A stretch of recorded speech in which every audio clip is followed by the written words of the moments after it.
مفتی صاحب کیا جنت میں بھی نکاح کا سلسلہ ہوگا, بچے پیدا ہوں گے؟ جنت میں بچے بھی پیدا ہوں گے, نکاح نہیں ہوگا, کیونکہ جو عورتیں آپ کو ملیں گی وہ آلریڈی آپ کی رجسٹرڈ بیوی ہوں گی. سمجھ رہے ہو نا؟ ہاں یہ کہہ سکتے ہیں بھائی نکاح ہوتا تو اچھا تھا, ہم کہیں کوئی سیٹنگ میں پسند آ جائے, تو وہاں سیٹنگ کا سیٹ اپ نہیں ہے. وہ اللہ نے اتنی خوبصورت عورتیں بنائی ہیں, جب آپ کو وہ ملیں گی آپ بولیں گے اللہ قبول ہے, پہلے سے قبول ہے, ہیں؟ تو وہ اتنی خوبصورت عورتیں ہوں گی جنت میں. اللہ لے جائے ہمیں. حرکتوں سے تو نہیں لگتا کہ کوئی جنت میں جائے گا, لیکن بہرحال کیونکہ بھائی دیکھو اللہ نے عیاشی کے لیے جو جنت پیدا کی ہے, اور فری میں نہیں, جو اس کی قیمت ادا کر کے آئے گا, تو مالا عین الرات وہ اللہ ہے, وہ ایسی عیاشی دے گا کہ نہ کسی آنکھ نے دیکھی نہ کسی کان نے سنی, تو وہ دے گا ایسی ہے. اس نے کہا ہے کہ فلات, دیکھو قرآن کے الفاظ, تتجافا جنوبہم عن المضاجع, کہ ہمارے نیک بندے رات کو ان کے بستر پہلوؤں سے جدا ہوتے ہیں اور مصلی پہ کھڑے ہو کر اللہ کو پکارتے ہیں. یدعون ربہم خوفا وطمعا, جہنم کے خوف سے اور جنت کی لالچ میں ہمیں پکارتے ہیں. اب لوگ ان کو صوفی سمجھتے ہیں, یار یہ صوفی پتہ نہیں مولوی یہ کس ٹائپ کے لوگ ہیں. چلو رات کو آدمی بزنس کے لیے اٹھے, کوئی کانٹیکٹ پکڑنا ہے اس نے, کوئی شپ آ رہا ہے یو کے سے اس کا, وہاں رات کو ہمارے حساب سے جب رات ہوتا ہے وہاں مارکیٹیں کھلی ہوتی ہیں, بزنس کر رہا ہے, سب کچھ ٹھیک ہے, اس کے لیے نیند قربان کرتا ہے آدمی. لیکن یہ رات کو بستر کو چھوڑ دیتے ہیں, گرم بستروں کو, اور نیند قربان کر کے اللہ کے سامنے مصلی پہ کھڑے ہو کے اس کی عبادت کرتے ہیں, کیونکہ تنہائی میں کہتے ہیں یہ زیادہ اچھا موقع ہے اللہ کو راضی کرنے کا. دن میں تو لوگ ہوتے ہیں نا تو دل نہیں لگتا عبادت, یہ بہترین موقع ہے. تو اللہ فرماتے ہیں جو ایسا مجاہدہ کر رہا ہے, فلا تعلم نفس, کسی نفس کو معلوم نہیں ہے, ما اخفی لہم من قرۃ اعین, ان کی آنکھوں کی ٹھنڈک کا کیسا سامان ہم نے چھپا کے رکھا ہوا ہے. چھپانے کا لفظ بڑا مزیدار ہے, کیونکہ چھپاتا نہیں نا تو ساری دنیا رات کو اٹھ کے یہی کر رہی ہوتی, گناہوں کی معافی مانگ رہی ہوتی, اللہ سے جنت مانگ رہی ہوتی. اللہ کہتے ہیں چھپا دیا ہے, اس لیے 5-6 آدمی اٹھے ہوئے ہیں, ٹھیک ہے نا, پوری دنیا میں بہت تھوڑے لوگ ہیں, اور وہ بھی جو دنیا میں بیوقوف سمجھے جاتے ہیں, جن کو ان کی بیوی پریشان کر رہی ہے کہ عجیب قسم کا آدمی سے ابا نے شادی کرا دی ہے بھائی. تو ایسے لوگ, اور بیوی اٹھ کے مصلی پہ ہو تو وہ آدمی کو غصہ آ رہا ہوتا ہے کہ یہ کیسی بیگم مل گئی ہمیں. تو بہت تھوڑے لوگ ہیں, اس لیے کہ اللہ نے کیا کر دیا ہے, چھپا دیا. وہ ایک آدمی رات کو اٹھا, ایک مزدور تھا, رات کو تہجد کے لیے اٹھا, باقی سارے کمبلوں میں سو رہے ہیں, تو رات کو آخری حصے میں اٹھ کے اللہ سے دعائیں مانگ رہا ہے, اے اللہ ساری دنیا سو رہی ہے, یہ بھی سو رہے ہیں, میں اٹھا ہوا ہوں, تاکہ نا اللہ سے منوانے کے لیے نا حوالے دے رہا ہے کہ دیکھ ساری دنیا سو رہی ہے, اے اللہ میں نے بھی اتنی محنت کی جتنی انہوں نے کی, میں بھی اتنا ہی جاگا, دن اتنا جاگا, لیکن یہ سو رہے ہیں اور میں اکیلا اس پورے کمرے میں تیرے سامنے اٹھ کر ہاتھ پھیلا کے دعائیں مانگ رہا ہوں, تو میری لاج رکھ. اے اللہ یہ سب سو رہے ہیں, میں اٹھا ہوا ہوں. ایک کمبل سے ایک نے منڈی نکال کے بولا, کم بخت تو اپنی تعریفیں کر, ہماری غیبتیں کیوں کر رہا ہے اللہ کے سامنے, ہماری برائیاں ہمیں کیوں کنڈیم کر رہا ہے.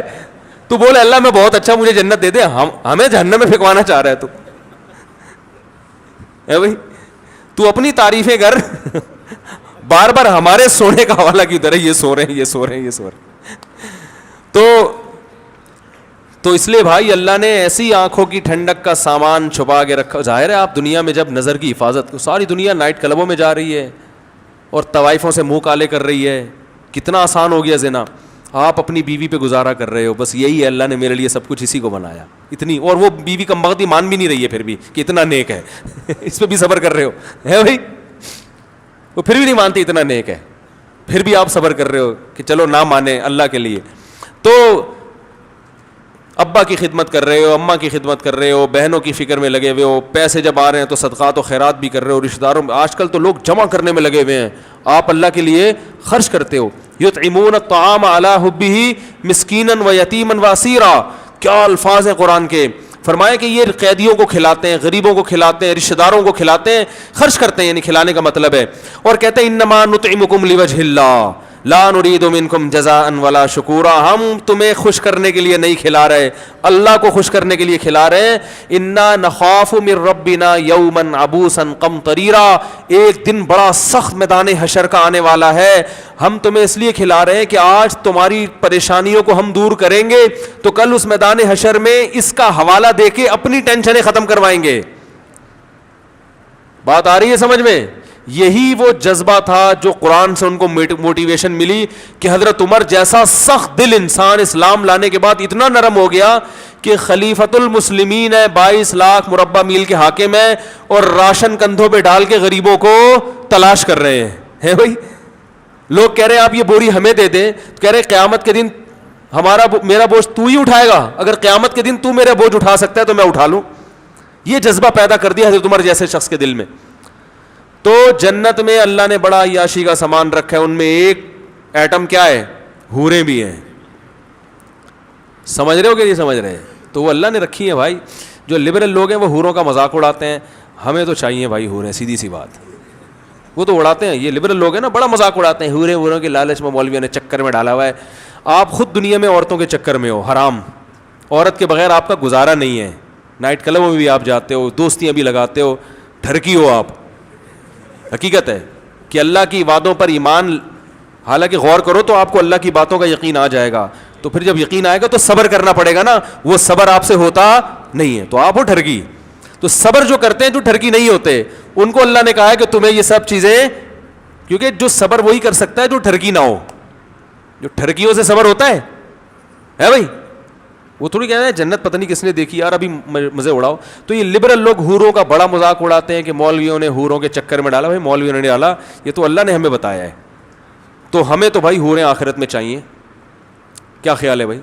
تو ہمیں تو چاہیے بھائی. آپ اڑاتے رہو, قیامت کے دن آپ کہہ دینا اللہ ہمیں نہیں چاہیے, ہم کہیں گے اللہ ہمیں تو دنیا میں بھی چاہیے تھی وہاں تو ملی نہیں, یہاں ہمیں بہرحال چاہیے. تو لیکن وہ اعمال بھی اللہ ہمیں اس کی توفیق دے, اس کے لیے روزے رکھنے پڑتے ہیں, اس کے لیے نظر کی حفاظت کرنی پڑتی ہے, اس کے لیے بوڑھی ماں کی اف کو برداشت کرنا پڑتا ہے. حدیث میں آتا ہے, کیا عجیب الفاظ ہیں یار, صحیح مسلم کی حدیث ہے, جس کو غصہ آیا نا اور اللہ کے لیے پی گیا اس کڑوے گھونٹ کو. پینے کا حکم بڑوں کے سامنے ہے نا بھائی, ہر جگہ پینے کا حکم تھوڑی ہے غصہ. باپ پہ غصہ آ رہا ہے, ماں پہ غصہ آ رہا ہے, بیوی پہ ناجائز غصہ آ رہا ہے, اللہ کی خاطر اس کڑوے گھونٹ کو وہ پی گیا. نبی صلی اللہ علیہ وسلم نے فرمایا اللہ اسے قیامت کے دن بلائے گا, فَيُزَوِّجُهُ مِنَ الْحُورِ الْعِينِ مَا شَاءَ, جس حور پہ ہاتھ رکھے گا نا اس سے اس کا نکاح کرا دے گا. آپ کہہ سکتے ہیں ابھی میں کہہ رہا تھا نکاح نہیں کرائے گا, ابھی نکاح کرا رہا ہے اللہ تعالیٰ. تو مطلب بتا دے گا یہ تمہاری ہے. میدان حشر میں, ابھی جنت میں تھوڑی گئے ہیں ابھی. تو اب سوال پیدا ہوتا ہے, علماء کہتے ہیں جیسا عمل ہوتا ہے نا بدلہ ویسا ہی ملتا ہے. تو غصے کا علاج میں حور کیوں مل رہی ہے؟ کوئی آپس میں مناسبت تو سمجھ میں آ نہیں رہی ہمارے. کیا ہو گیا بھائی؟ بھائی غصہ پیا ہوتا تو ایک گناہ معاف ہو جاتا, یوں ہو جاتا. غصے اور حور میں کوئی مناسبت ہوگی تو مل رہی ہے نا. ارے جیسا عمل ہوتا ہے اسی کے حساب سے بدلہ ملتا ہے بھائی, جزا من جنس العمل ہوتی ہے. تو علماء کہتے ہیں سوال یہ پیدا ہوتا ہے, غصے کی ماں, بوڑھی ماں چیخ رہی ہے, آپ کو غصہ آ رہا ہے مگر آپ صرف اس لیے برداشت کر رہے ہو کہ یہ میری کیا ہے ماں, اور ماں کی غلطی کو بھی برداشت, باپ نے غلط کیا آپ کے ساتھ, غصہ آ رہا ہے کہ میں زبان چلاؤں, لیکن یار باپ ہے, اس کڑوے گھونٹ کو آپ نے, قزم کے الفاظ ہیں, قزم کہتے ہیں نگلنا, بڑی مشکل سے وہ کڑوا گھونٹ غصے کا آپ باپ کے سامنے نگل گئے. بیوی پہ غصہ آ رہا ہے لیکن آپ نے کہا کمزور ہے بیچاری یار, میں بھی چاہتا ہوں میری بیٹیوں کی غلطیاں میرا سسرال, میرا داماد برداشت کرے, تو یہ بھی کسی کی بیٹی ہے, غلطی ہو گئی برداشت کر لو. دل چاہ رہا ہے کہ رکھ کے چماٹ لگاؤں, ہے لوگ کہتے ہیں نا رکھ کے چماٹ مارا میں نے, دل چاہ رہا ہے, لیکن اللہ کے لیے کہ یار اس کو بھی جینے کا حق ہے, غلطیاں کرنے کا حق ہے اس کو بھی. اللہ کے لیے کڑوا گھونٹ آپ کیا کیا, پی گئے. پینے کا لفظ کیوں ہے پتہ ہے؟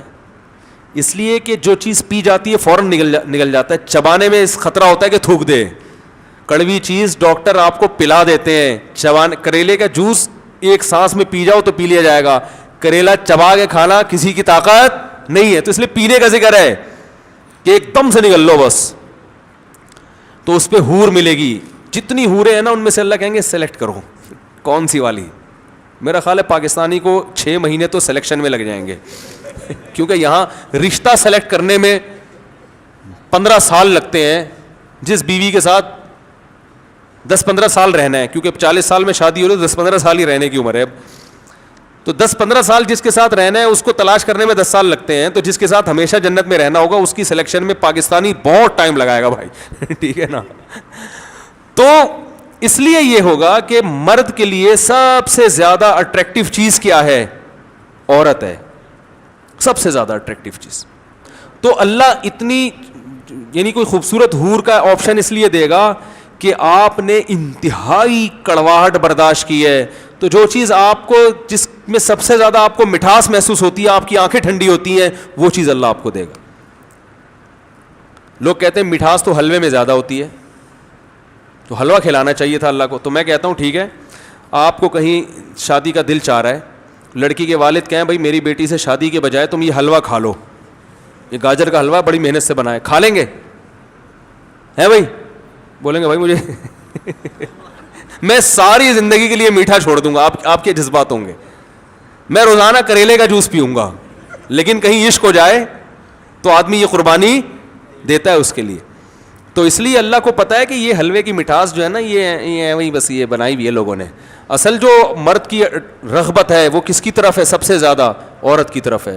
تو اللہ کہیں گے ماں کی خاطر کڑوا گھونٹ تو نے پیا, اپنے باپ پہ کبھی زبان نہیں چلائی, کڑوا گھونٹ پیتا رہا, اور کمزور عورت پہ ہاتھ نہیں اٹھایا, کڑوا گھونٹ پیتا رہا. اس گھونٹ کے بدلے میں جتنی دفعہ گھونٹ پیے گا نا, یہ ایک حور کا مہر ہے. تو لبرل لوگ مذاق اڑاتے ہیں. اس بیان میں بھی دیکھنا نیچے الٹے سیدھے کمنٹس آئیں گے کہ ان مولویوں کو اس کے علاوہ کوئی تذکرہ نہیں ہے. تو ٹھیک ہے بھائی, آپ قیامت کے دن آپ نہ کہنا کہ اللہ مجھے نہیں چاہیے. ان تسخروا منا فإنا نسخر منکم. نوح علیہ السلام جب کشتی بنا رہے تھے نا, تو لوگوں نے مذاق اڑایا کہ نہ کوئی سیلاب کا خطرہ ہے, نہ کوئی پیش گوئی ہے محکمہ موسمیات کی طرف سے, نہ کوئی سمندر ہے جو امڑ کے آنے والا ہے. مذاق اڑا رہے تھے. نوح علیہ السلام نے کہا تم اڑاؤ مذاق, ان قریب ہم تمہارا مذاق اڑائیں گے. تو بھائی جس کو حور چاہیے, اور سب کو چاہیے, میں سمجھتا ہوں جو بھی مرد ہے اس کو حور چاہیے, تو اس کو چاہیے کہ حور کا مہر ادا کرے. وہ مہر کیا ہے؟ ابا کے سامنے غصے کو جاری نہ کرے, اماں کے سامنے غصے کو جاری نہ کرے, بیوی کے سامنے غصے کو جاری بولو نا بھائی نہ کرے. ہاں کوئی سیاستاً کبھی مجبوری ہو تو ایک الگ بات ہے. تو پھر بھی بھائی غصہ پیو ماں باپ کا, بوڑھے ماں کا, بوڑھے باپ کا, علماء کا بھی پی لیا کرو. کبھی علماء سے بھی نازیبا سلوک ہو جائے تو یار کوئی بات نہیں, عالم ہے, مولانا صاحب ہیں, صاحب علم ہے, آج انہوں نے تھوڑی بدتمیزی کی ہمارے ساتھ, چلو بڑے ہونے کی وجہ سے ہم کیا کر رہے ہیں؟ اگنور. اینٹ کا جواب پتھر سے نہ دیا کریں.